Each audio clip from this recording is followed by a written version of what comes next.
Buckle up because it's story time.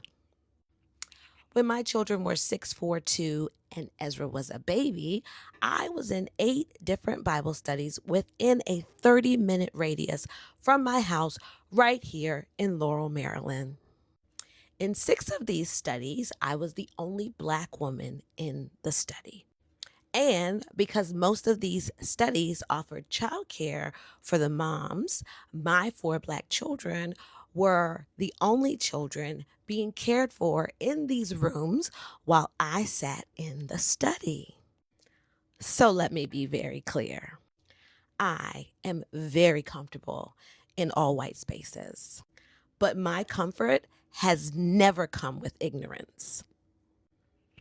I have always been aware. Well, maybe not as a kid, but definitely as an adult, I have been aware that belonging in these spaces can be provisional. You are welcome as long as you are agreeable, quiet, graceful, and easy to understand.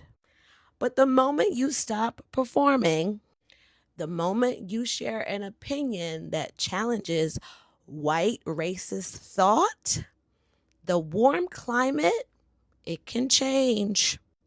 Not with everyone, let's be clear, but enough to make you aware. It happened enough to where I learned to pay attention. It happened so much to the point that I was not shocked when people who once welcomed me and opened me and my children with open arms stopped calling, stopped texting, stopped offering rides home from Bible study.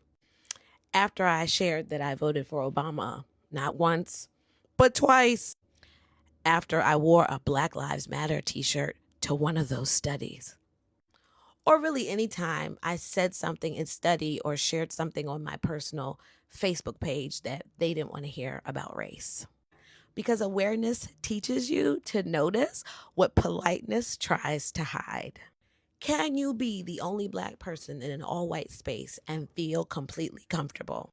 Absolutely, 100%. Yes, you can. But comfort without awareness is dangerous.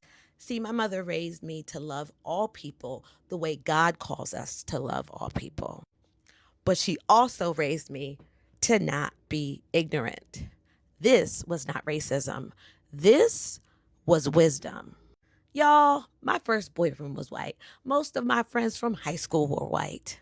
So I knew how to move in different spaces, but there were still boundaries. So my boyfriend at the time lived across the bridge where all white people lived over there. And my dad would go fishing on the bridge and he got called the N word several times while fishing on that bridge. I remember one particular time when I was there and we were sitting in the park waiting for the bookmobile to come. And one of the white ladies came up and she politely said, "What are you doing over here? Are you the exchange student staying with the family from Ethiopia?"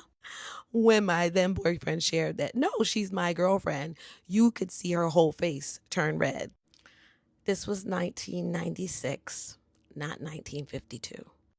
His family treated me wonderfully. My parents were okay with me dating him, but I could not go over there after dark.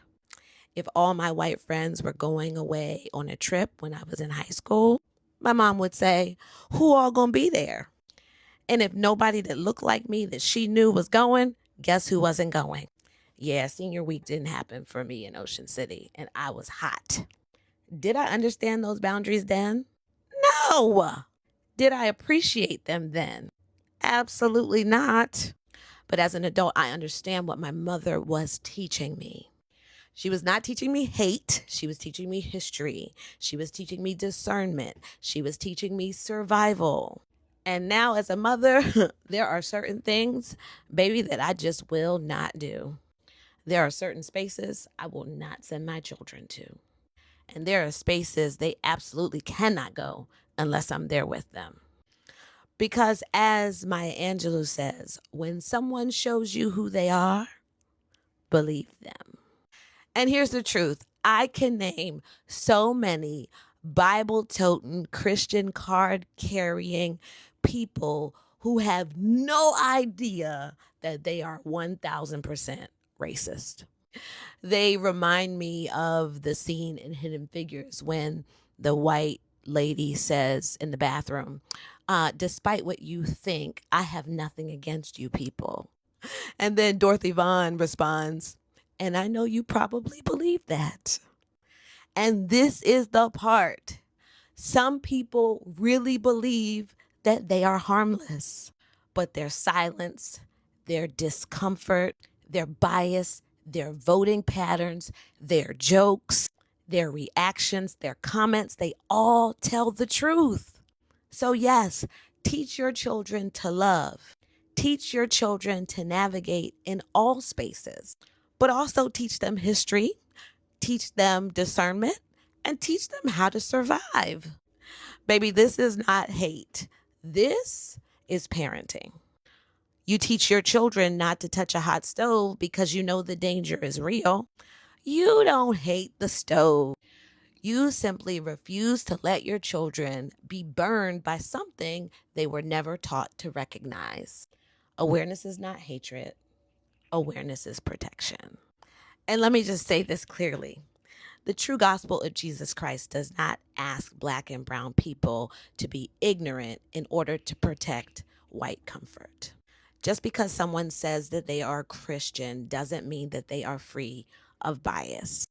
So, yes, I will teach my children to love all people, but I will also teach them not to confuse love with ignorance. Jesus never confused love and ignorance, and neither will I.